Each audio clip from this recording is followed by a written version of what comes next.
The following podcast is being brought to you by the Defy Life Podcast Network.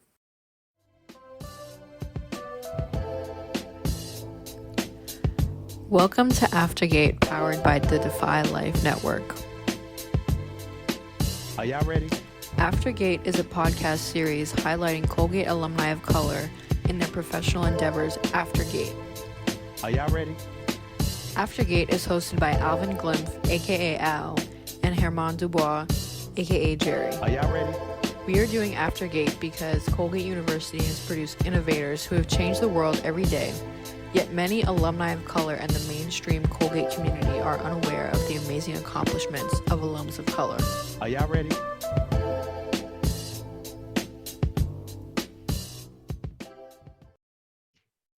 Welcome to another episode of Aftergate. We are in the midst of season 2, rocking and rolling. We are in the midst of May, one of my favorite months on the calendar.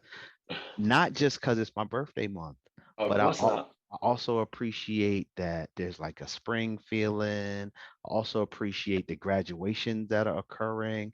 Of course, Mother's Day, but just generally speaking, man, May is just like an awesome time of the month. So shout out to all my folk who love May. Shout out to all my folk who were born in May. Let me introduce my co-host, Mr. Hedeman Dubois. What's going on, homie?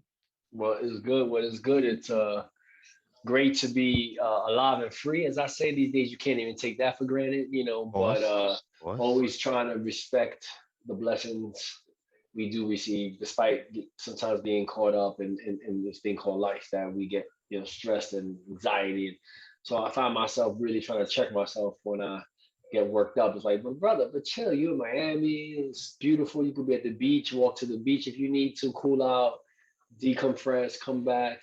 Looking forward to what's happening in the immediate 24 hours. Road tripping to ATL to complete phase 2 of the project with the county. Nice, Excited about that. Excited about nice. that. Get to see some family and friends again, which we talked about in the last show. This is a pattern we've developed over the last couple of months. So keep that Nice. going. Yeah, man. So good way to close out the school year with this project. They got some stuff lined up when I get back. So yeah, man, everything's good. I'm looking forward to Canada, the brother we have coming up on the show, because it does give us another lens, another perspective to look through the eyes of someone who is uh, recently removed from the institution in comparison to most of our guests that range, decades. And so always nice to get a fresh lens, fresh perspective, and just sometimes, hear those views that we don't always hear.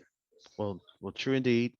This is going to be an interesting conversation, and just wanted to also lift up this. We're in a really strange time, generally speaking, as you talk about the stress and the anxiety, but trying to balance it with life and all the Mm. good things and the blessings. Shout out to people in Buffalo and what they're dealing with in terms of that racist attack. Can't ignore that because that is definitely part of what's going on. Shout out to all of those in California. The next day there was a mass Mhm. shooting in the church. Mhm. So prayers, love, positive energy to all of our people. One of our guests, Kendra, was from Buffalo. So following some of what she's been sharing on LinkedIn and social media. And so she's definitely offering a perspective from in that community. So appreciate what she is sharing. And again, this is part of this network that we are building as we are making connections. Because honestly, I'm not sure if I would have, we might Mhm. not have been connected if it wasn't for Aftergate for me to be getting some insight from her on Mhm. the Mhm. in Buffalo. So mad love to her and continuing to give her some, praise and all the positive effort she got going on in Buffalo. But before we introduce our guests, let me remind those because this as you mentioned, our guest is of another demographic. So he might be pulling in some new listeners, right? So let me Absolutely. remind everybody what Aftergate is all about. Aftergate, for those who are new, the millennials, it is a weekly podcast where we interviewing alumni of color from Colgate University. We just want to do our best to acknowledge, lift up, amplify their accomplishments after they've graduated. So we do that by talking to them about their life now, how they got to be who they are, but also we talk a little bit about what their experience was like on campus. So looking forward to that because this has been we're in the midst of some great conversation. So I think we're going to have another one tonight. So are you ready to introduce our guest for the night? You ready to bring them in? Let's do it. Let's do it. All right. So officially, Aftergate listeners, I would like to introduce our guest for this week's show, Mr. Arturo Longoria.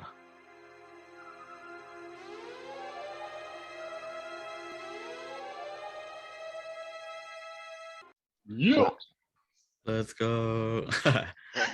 How's it going, guys? How's it going? Going good, man. Going good. How you doing? I'm doing well. I'm a little tired today, honestly. Had a long day at work, but I'm happy to have this conversation with you guys and ready for like a genuine, authentic, real combo. That's what's up. That's what's up. So- From our experience, these conversations are amazing in shifting energy. So in terms of being a little fatigued, Yeah. we are like batting 100% when it comes to we all feel better after these conversations. And I think that's part of the magic of what this is all about. We've talked about it in many ways, like us sitting around a kitchen table, just catching up and with family. And this is what this is all about. So glad that you are here. So as we jump into the conversation, before we jump into the conversation, we always like to give some context on how do we know our guests? Do we know our guests? So you are class of 2020, 2021. All right. Yeah. You are a class of 2021. So a very recent graduate. So that means Yeah. like literally 30 years 30 years apart from our class. literally. But to make the connection, and I think it is only right that we lift up our Aftergate interns, because as we were building the plane, as we were flying it last summer, and thinking about this list of alums that we wanted to add, we asked our interns, do you have any recommendations of rock stars, of amazing alums who are recent grads that might be, ready to be on the show? And you were one of the names that, I don't know if it was Sophia, I don't know if it was Izzy, I don't know if it was Kathy. And real quick, shout out to Izzy and Sophia as they are Yes. about to graduate this weekend. They're graduating. Yes, very proud Yes. of them young ladies. So mad props to them as they cross the stage and become alums. But you were ones that they suggested. So that's how we made this connection, reached out via LinkedIn, and here we are. So Here we are. yeah. Good stuff. So let's jump on in, right? So, okay, you graduated 2021.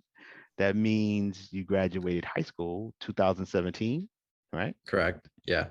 Okay, so let's go way back to 2017 and Okay. give us a sense of what is life like for you before Colgate. Give us a sense of what you remember, what's going on in the world in 2017, just to give people context of what the world is like for you and even what you remember broader as we come into you entering Colgate's campus. Right. Oof. 2017, an interesting year, I think, for me. Definitely I was in a public high school in Houston in this area called Pasadena. Pasadena Memorial High School, that's the name of it. Mainly Hispanic, only Hispanic, honestly. People graduated from there. I had no idea I was gonna end up at Colgate at all. It's kind of like a long shot for me to like apply to even like those like private elite colleges. Like it never crossed my mind. I didn't know about it. I actually moved into the US, like back into the US like in 2013, 2014, I think. It's like 15 Talk a years little bit old. about that. When you say back, give us a little kind of like just context of that, because that's not Right. the common story. Back into the US? Right. Yeah. So I was born in the US. And then my parents decided to go back to Mexico. So I was raised in Mexico till I was 15. Then I moved back into the US at 15. And I kind of did high school in Houston. Culture shock for me a lot, and then culture shock again when I got to Colgate and I got the opportunity to go up there. So yeah, it was definitely tough, like tough moves, I guess. My parents were not residents, were not they were basically immigrants at the time of me, like when I was born, and then back when we came in, just this time they had like a US born child. um, and yeah, I did high school in Houston. Those 4 years were very interesting. I actually did not know how to speak English. I did not have the language in my background at all. I kind of like learned slowly into English. Kind of like I came in with the Spanglish, I started learning because of Spanglish. I think That's okay. I still got it. yeah, no, we still got it. We still got it. We still use it. But I think that's like the way I kind of learned, because at high school, in high school, I was part of the ESL group, and I was like basically part of like all all the immigrants, like the recent people that just moved into the US. And yeah, I had a different high school experience with them. And as I moved along, I was able to like kind of start taking AP classes, those advanced courses, honors courses. I learned English, obviously, and then got into Colgate in 2017, February. Interesting year. Trump had been elected, I think, the year before, 2016. So it was definitely a tough time for my family, and a lot of like legal changes were in place for a lot of immigrants.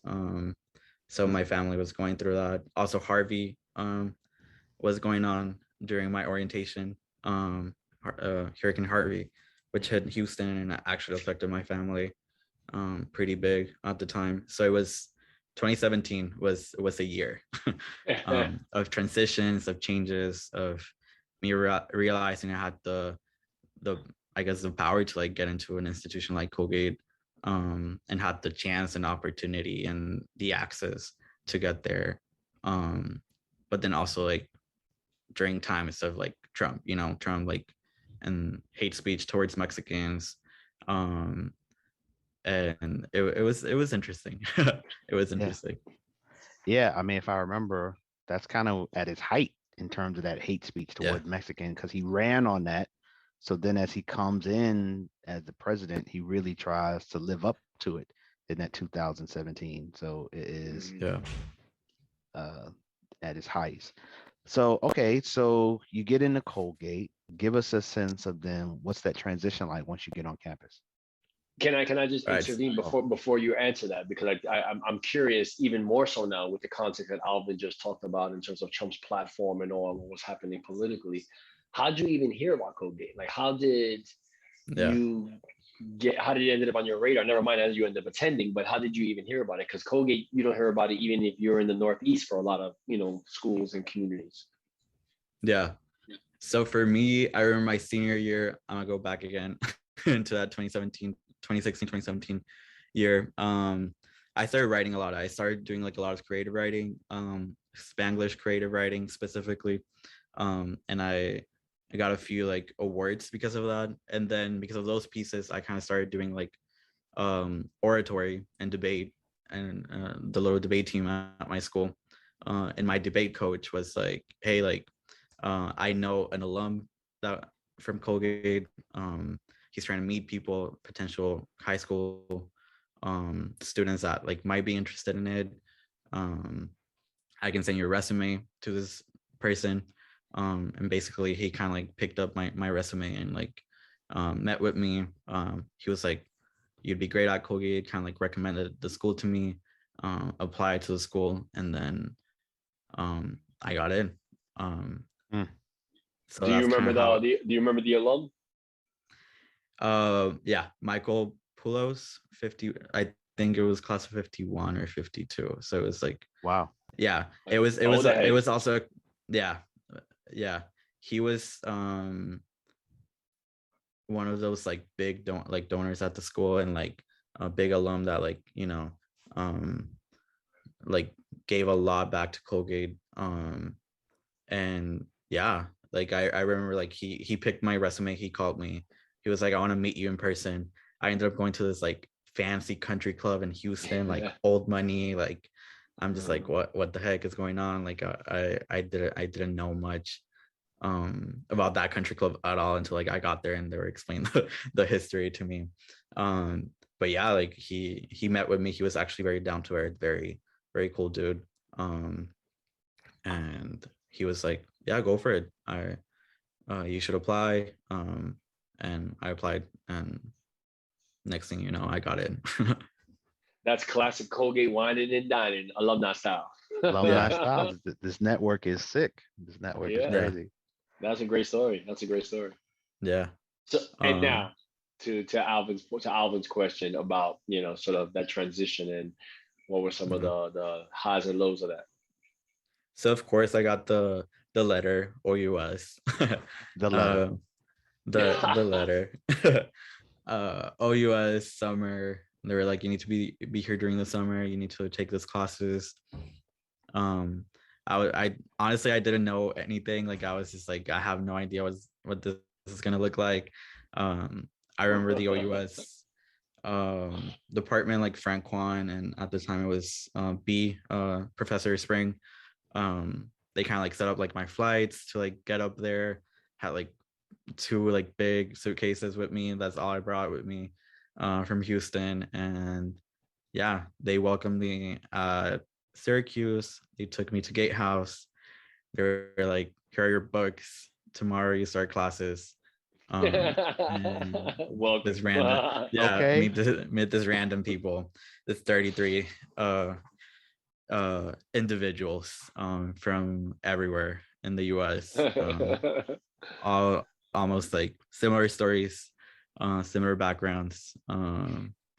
Yeah, so I started OUS summer with them, made great friends during that summer, and obviously like, it's your people, like it's like a lot of Hispanics, like I was like, okay, like, I thought this was gonna be like my Colgate experience, and then the semester starts, and then I'm like, surprise. Right. Yeah. Dope. So talk a little bit more about as you transition, like now past summer, now that freshman year starts. Like, what are some of the classes you're taking? Where are you living? What is that shock treatment that many people reference in that first year? Yeah, I remember something that shocked me. During the OUS summer, they really did like reiterate like, hey, like it's gonna be a culture shock. Hey, like it's gonna be different. It's not gonna look like this. You need to be ready. Like it's like, and I didn't I was not I was not dimensioning like the actual magnitude of what they were saying. Right. That's a good word. Like, dang, like dimensioning. Dimensioning. Dimensioning, right? Is that what you said? Yeah. And I was just like I don't know what they mean. Like how bad is it gonna be? What's this culture shock? Because I had never seen anything like it, and I remember I saw we moved into West Hall. That was like kind of like the like where all the OUS kids like moved into. And really, I remember like I started like seeing like, I don't know if it was like private jets or like little planes coming into like the school, like during orientation or like before orientation. And I asked the professor, like, oh, what's going on? Like, is there like an event going on with like this? Like, I don't know what was going on. I was like, oh no, those are students like coming into the school on their private jet. On their private little planes. And I was like, what? And then it started like hitting me like, oh, these people have money. Like these people have coins. These people they're affluent, and that was like my first shock. And I was just like, wow, like I'm not gonna meet any other, like basically like any type of people like me anymore apart from the OUS cohort, I guess. And I was like, wow, like it's gonna be a tough one because I'm not gonna relate to most of the experiences of this people. And I didn't, I remember like my first week I was like, I hate this, like I want to leave, I don't want to be here. It was not it for me.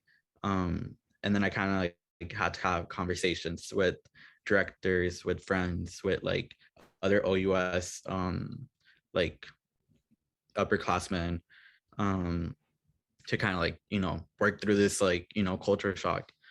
Because for me it was too much, yeah, it was a lot. Was not expecting that at all, like to that extent. So I'm curious to hear what's the dynamic like with your parents as you're going through this. Oftentimes, as students are going through this, parents who might not be accustomed to it as well, they're going through similar stuff. Curiously, if you could talk about that, what was that like?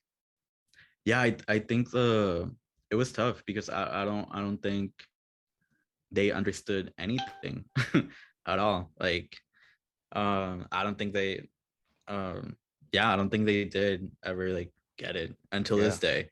Like, I kind of try to explain it to them, and like they're not gonna fully understand it. Um, and they really didn't. They were like, okay, you know what you're doing. We trust you. There's a good opportunity for you. Like, you go for it. But they didn't really get it, and they were really like not highly involved in the process. Also, like during that time, like my parents were like in and out from the US, so I was like kind of like struggling with that, like back and forth of them, like come to Houston and then going back to Mexico. So and they didn't go with me. Like, I literally just took a plane by myself. They dropped me off at Javi Airport in Houston, and it was me from that Gotcha. from that day. Yeah. How about talk about some of the things you were involved in and give us a sense of what do you look at as some of your accomplishments while you were on campus? Yeah.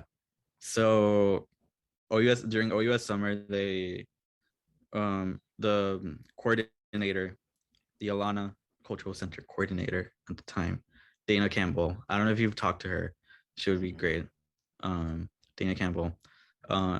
She kind of like was talking to me, talking to some students, and she was like, "You should work at the center. You'd be great at here." I applied to that little job.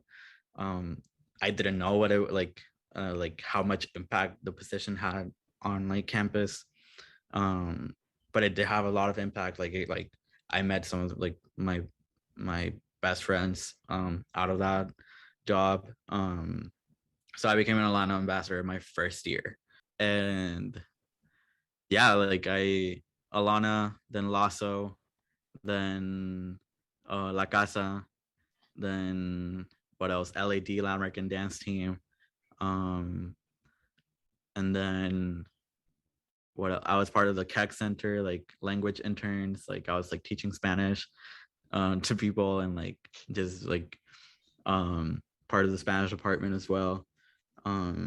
What else? Yeah, I was pretty much involved in a lot of the Latino like clubs, Latino organizations.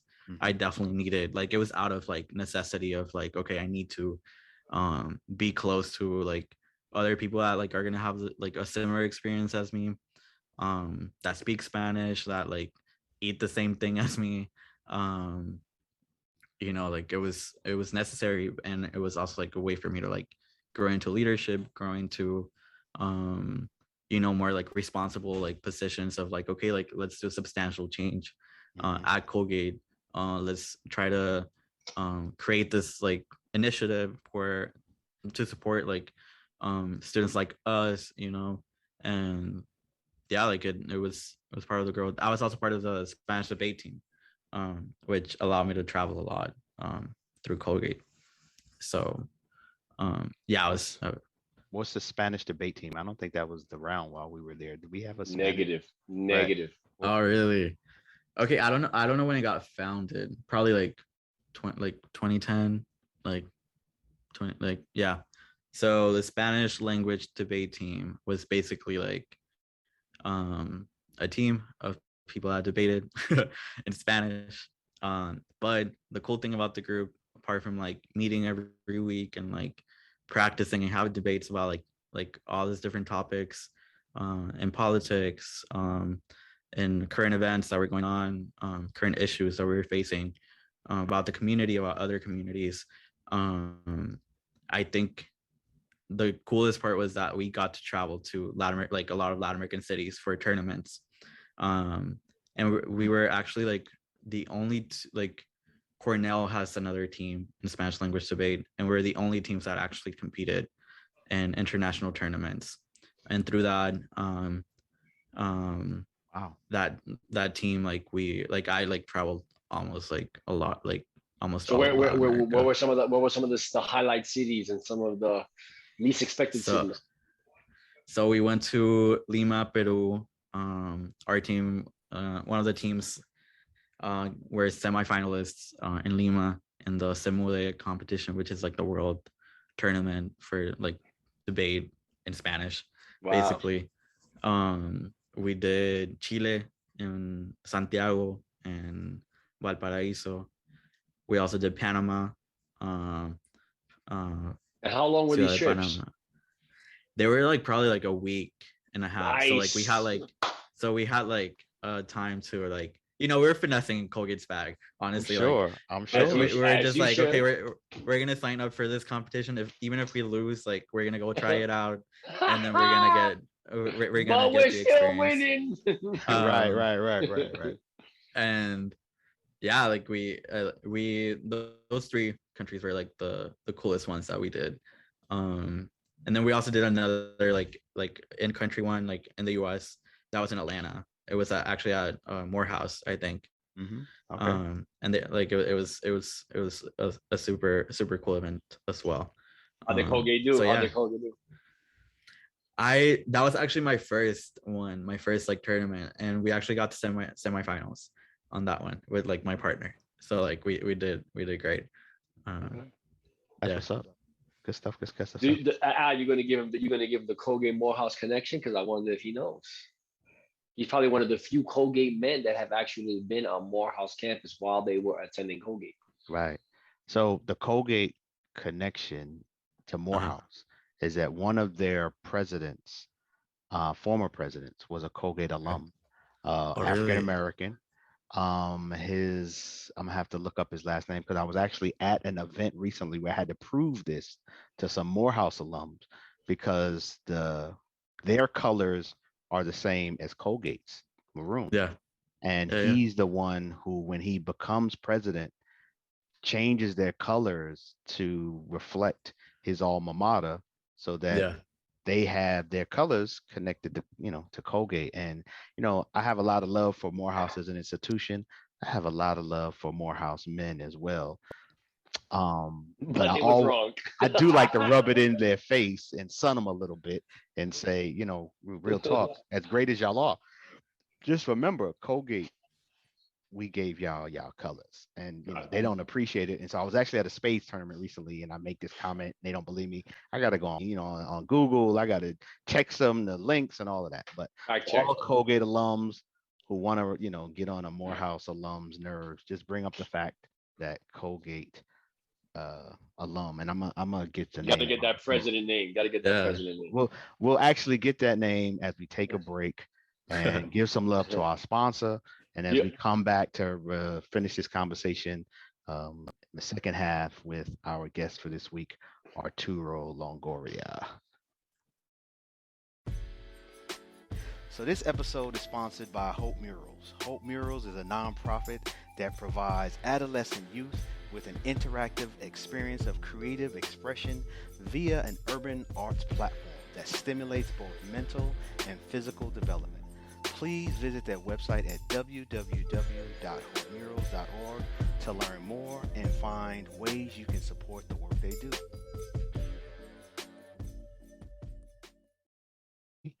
Welcome back, welcome back, welcome back. We are back in the second half of our conversation with Arturo. Before we continue with the interview, I definitely want to make sure we give some love to our sponsor, Hope Murals. Make sure you check out all of the new things that are happening. If you want to learn about what's going on at Hope Murals, hopemurals.org. They're on social media. Keep up with them. They got some great developments going on coming up soon, as well as the rest of this year. So make sure you keep up with them. Get on their website, drop a donation.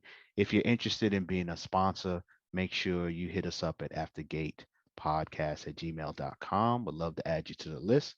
Also, we want to show some love to our network, the Defy Life Network at www.godefylife.com. You can find some interesting, empowering, and relevant written content on there. Check out their podcast hub, Yeah. www.defylifepods.com.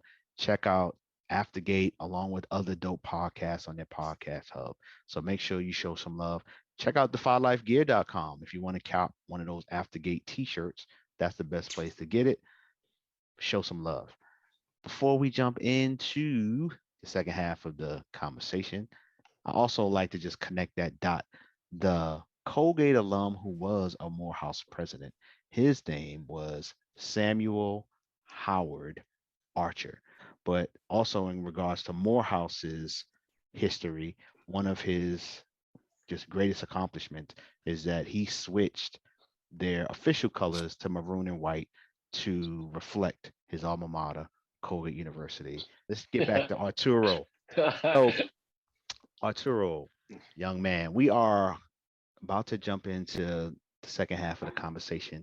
And at this Let's point, do as we it. come back, we always like to ask our Colgate guest, our Aftergate guest, what is their opinion on a particular subject?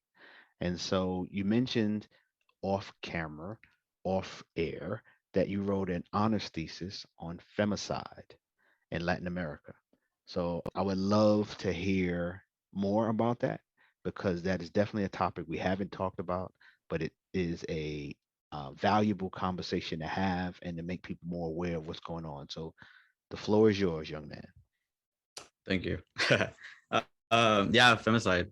It's a tough topic, heavy topic. Um, mostly in Latin America. I think it's like a place where a lot of sexism, machismo happen. Um, in both the Caribbean side, the South American, Central American, Mexico. It's a prominent issue going on right now. Um, I'm not gonna give an opinion. I can share more of like my, the facts that I have in my head. Um, but it's definitely like let's say in Mexico, like 10 women were being assassinated for just the sole reason of being women every day in 2020. So Wow. the pandemic also exacerbated um, um, that gender violence because victims were like confined with their abusers during the pandemic, and it's still like a topic that is relevant because it's like just getting visible. It's getting people are talking about it. It's not. I wouldn't say it's only a problem of Latin America, but it's a problem like everywhere. Um, you can also say that about the U.S. I think there's femicides every day in the U.S. It's just not categorized as femicide. Um, it's categorized as domestic violence when it should be gender violence. Should be and we've seen it like let's say in places like Puerto Rico, like a lot of women have been like affected, let's say like by sterilization that they didn't know was happening back in, I think it was the 70s, 60s. And Mexico, same thing, like pharmaceutical companies, just US companies coming in or foreign companies coming into the countries and kind of like exacerbating violence within workplaces. So yeah, like I don't know what to say about it, but and it's systemic, it's ingrained in legislation is ingrained in the justice systems of every country.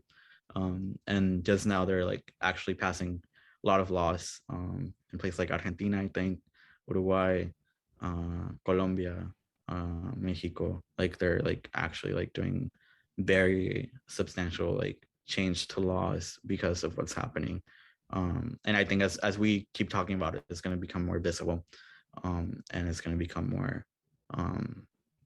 more of a topic that like maybe people are going to be aware of and actually take some action against it. So yeah. I don't know if you have any questions about it, but I Awesome. can definitely keep talking about it. No, thank you for sharing some light on that. I am curious, how did you get involved with that subject matter? So one of my aunts, well, like I started touching it because the Spanish department kind of like suggested the topic, but one of my aunts in Mexico actually runs an NGO, and it's on gender violence, for victims of gender violence and victims of femicides, and she actually works for the National Observatory against femicide in Mexico, and she's been working on it since like the 90s. It's been an issue, like it's been a historical issue. It's not a new issue. But she's been working on it since way back. And I kind of like also like had conversations with her, and just recently, like because of social media, it's becoming more of like a visible topic to talk about, and like it's like kind of like reaching more audiences, more masses. Also, I think the pandemic did that, and I feel like the pandemic did shed light into a lot of issues, like in the US as well. And yeah, Black Lives Matter, like boom, in 2020. I think it just becomes more visible and more like tangible in moments like the pandemic. And I think that's what happened with this issue as well in Latin America. Yeah. Thank you. Thank you. Look forward to now keeping my radar open to subject matter news, articles, research, anything that's out. So definitely, I'm gonna seek you out on LinkedIn, and as you come across stories or updates in policy and any kind of breakthroughs or what have you, please forward them. For sure. So what we like to do now is get a sense of what's your life been like since you graduated Colgate, and talk about who you are now and how you got from graduation to where you are right now. So I'll start by saying that I didn't go back to Colgate in my last year because of the pandemic, and because I was also sponsoring my parents' residency in the US. So like the pandemic, me like going to Colgate during the pandemic, and like if I was gonna be like doing all this like stuff with my parents, it was not gonna like be doable, just in terms of traveling.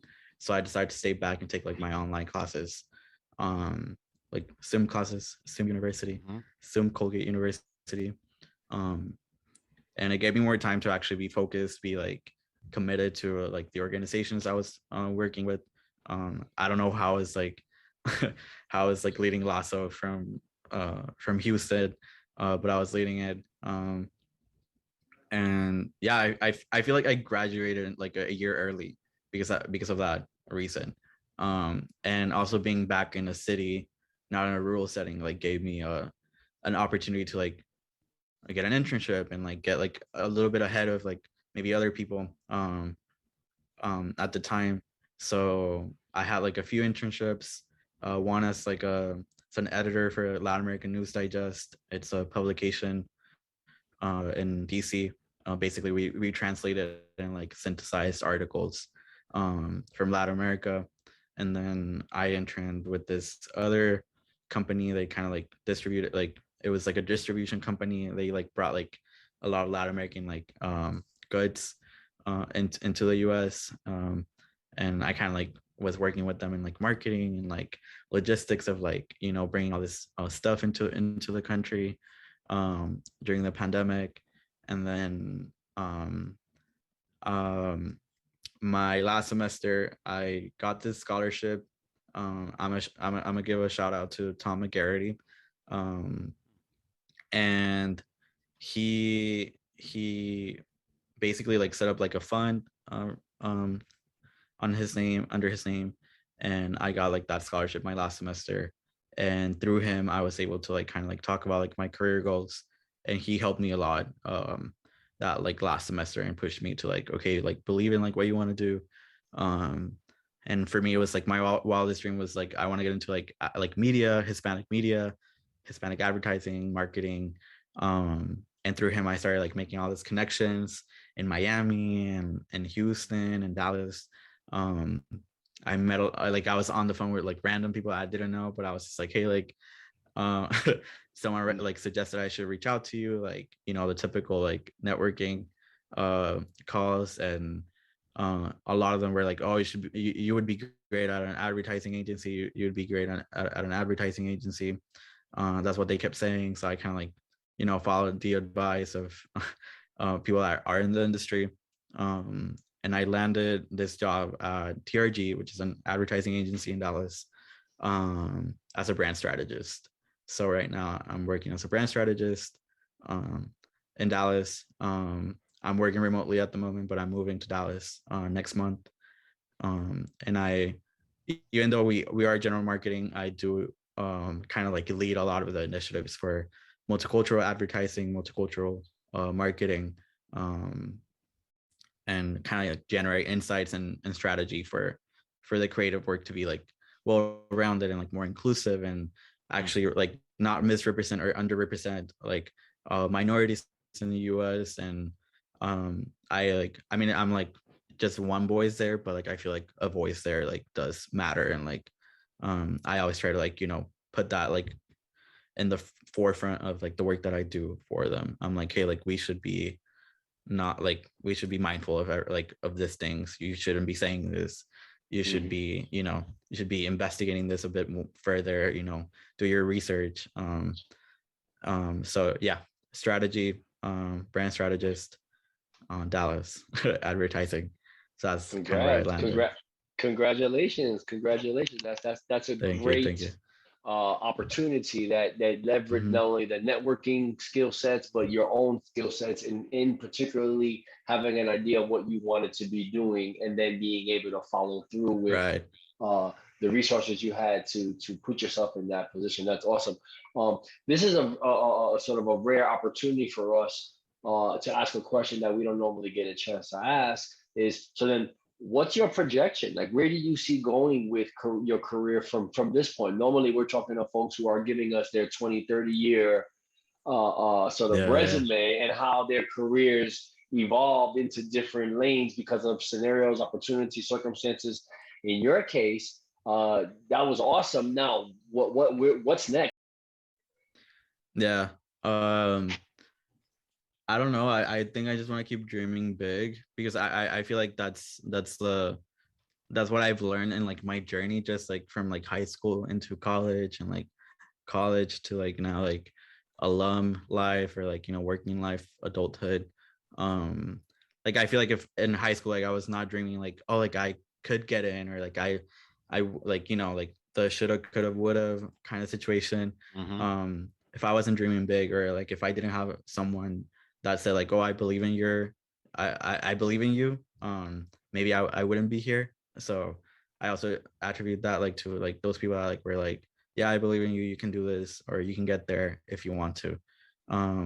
So definitely that, but at the same time, like yeah, I feel like that mindset like kind of like keeps me like thinking of like, okay, what else, like what else can I do, what big thing can I do next. And for me, I'd say right now I think I want to keep growing into like the position I'm in strategy, but definitely I want to like branch out more into like, let's say, media entertainment at some point. I would love, like my biggest wildest dream would be like being a filmmaker and having my own like production media company at some point. And kind of like, Call it. yeah. And I like I feel like I'm sure it's gonna happen at some point. I don't know how I'm gonna get there. But I definitely like want to dream big and like just work for it in the next few years, next coming years. But yeah, definitely have like that like media production company one day.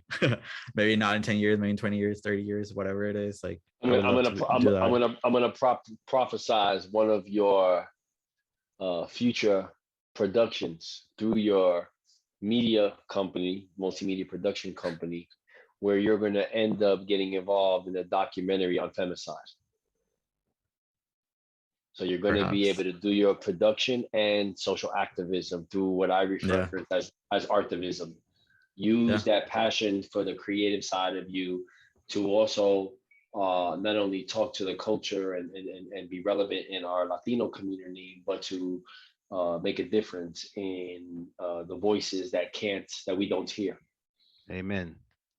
And I Yeah. would also advise you to leverage this network, the AOC network and the broader Colgate network, as you continue to advance in your career. And if this is your goal, understand that there are people who've done it, are doing it, can help you get there. As you are, looking how to get there, make sure you tap into Colgate. So it's an amazing Yeah. network, as you've already experienced, right? So just continue to do what you do. May have kind of alluded to it, but in hindsight now, if you had to give, Arturito advice Yeah. at 17, 18, coming into Colgate out of Houston, what advice would that be? And now, even though you've only been removed for a short time, is there any different advice or particular advice you would give to yourself coming out of Colgate, even though you did I like your idea of graduating a year earlier because you were home, but anything that you would in hindsight, advise yourself to do differently? Don't be afraid of making mistakes. And yeah, definitely like don't be afraid of making mistakes, but also like keep pushing for that authentic, genuine, like person that you are. Like don't get lost in the sea of like Colgate-ness. Yeah, just like being myself and like just yeah, truly like put that forward. And I think that makes work and like careers or like whatever it is like more enjoyable and like more beautiful, I guess. And just be true to myself and like my community and where I come from. I think I always try to like remind myself of that, like, hey, like remember where you come from, like your parents, your family, your community, my communities, because I feel like I do have different communities at this point, like in Mexico and in Texas, but now I have friends all over the US, in California and Miami and Chicago and New York City, at Colgate. So definitely like being myself and like being authentically myself and doing a lot of the work that I do for my communities and to push them forward, be better. And yeah. Final question is, and it's really not even a question, but an opportunity.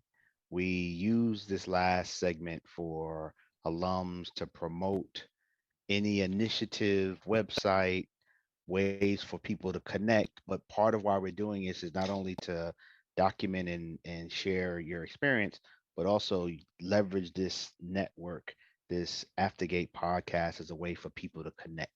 So if there's anything that you would like to put out there as a way for the Aftergate listeners to either reach out to you or just to support something that you have going or something you want to promote, here's an opportunity to put that out there so that people can become more aware.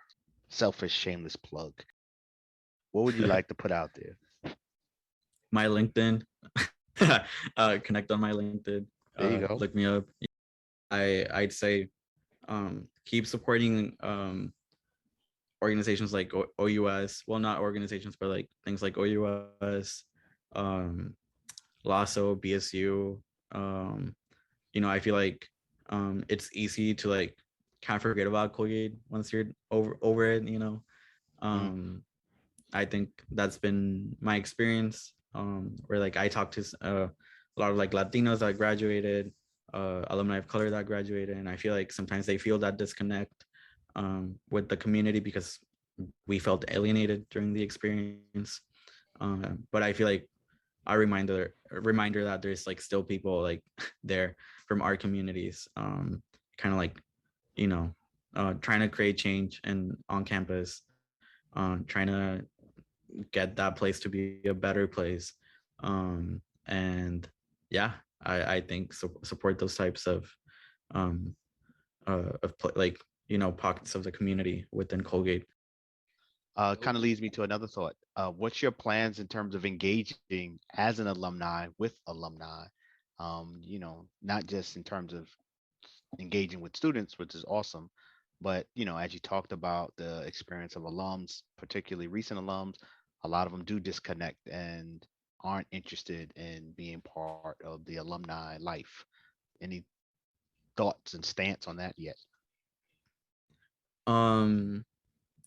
I don't think I have a stance, but I get it. I'm like, I understand. Like if you want to disconnect, it's fine, you know, or if you want to like, you know, pull yourself out of the conversation, that's okay. But I feel like if you want to make the place a better place, or like, you know, if you want to, if you don't want to repeat the same like kind of like generational thing, because I feel like it's a generational thing at this point, for a lot of alum, or for like students that are there, and I think everywhere in our lives, like you need to like kind of support it, or like kind of reach out and like kind of like heal that part too. And I feel like that healing is like going back and like, you know, supporting like those organizations that were on campus, like supporting those places that you were a part of like when you were there. And I think it like I don't know, I feel like it leads to better places after you do that. And I feel like you also feel better about like where you studied, or like where you went to school. I don't know. No, I hear you. Actually, you touched on one of our catchphrases, which is healing together. So that's kind of the purpose of what we're doing, trying to all heal together. So yeah, on that note, I will bring this episode to a close.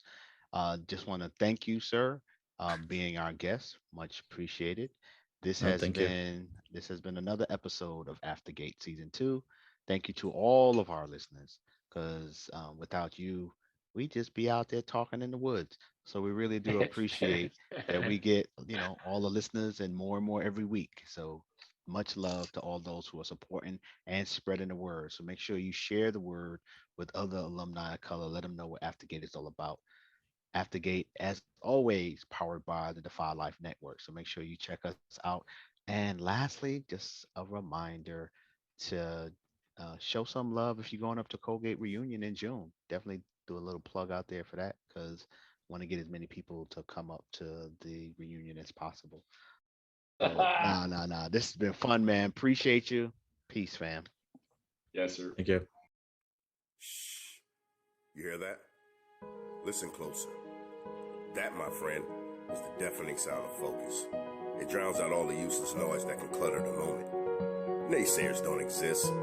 Haters? Smaters? The peanut gallery? Who's that? When you in your zone, all that noise and all that buzz is just elevator music. So, enjoy your journey, focus on your goal, and bask in the quiet roar that is progress. Because when it's your time to shoot that shot, spit that verse, or close that deal, the only voice that matters is yours. Defy Life.